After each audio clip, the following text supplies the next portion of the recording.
One small step for man, one giant leap for mankind. One of the greatest achievements of the 20th century, or the single greatest hoax ever pulled. Probably the first one, but we wanted to be sure. Well, I worked for the government for 21 years at the Ministry of Defence. I spent 3 years investigating UFO sightings, and through that I learnt an awful lot about the psychology of belief, and particularly conspiracy theories. Whether it's moon landings, JFK assassination, Diana, more recently 9/11, people love the idea that the government is putting one over on them. You got the flag up now, and you can see the stars and stripes on the lunar. So our first thing, that flag, surely that's fluttering in the wind. There is no wind on the moon.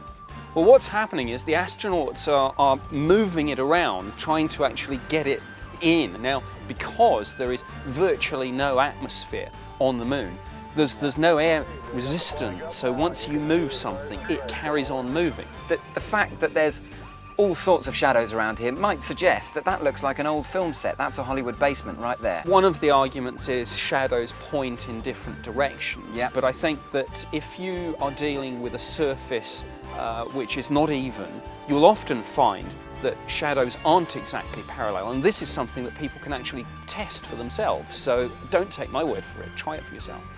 Well, we might have to. Space is full of stars. Why can't we see the stars? Most of the things that people were taking photos and films of on the moon were actually quite reflective. To take those images, the shutter speed has to be very, very quick, and you don't get the stars. I mean, an analogy would be if you stood under a street lamp and took a photo of the night sky, you wouldn't see the stars. Now, a moon rock photographed on the later Apollo 16's mission marked with a C.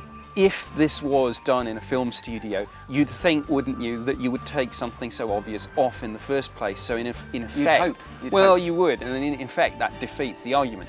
Now, my favourite response from any of those astronauts to these hoax theories is Buzz Aldrin, of course, who punched somebody in the face. For fear of Buzz punching me in the face, I'm going to give it to the astronauts. Yeah. Houston, Apollo 11 hit that and gave us a magnificent ride. So Nick, you're clearly a government stooge sent here to confuse us even further, but you've done a very good job of it. Well, I may have worked for the government, but I know my science. Houston, Tranquility Base here. The Eagle has landed. I find it, quite insulting to people who have put their lives on the line. Or actors.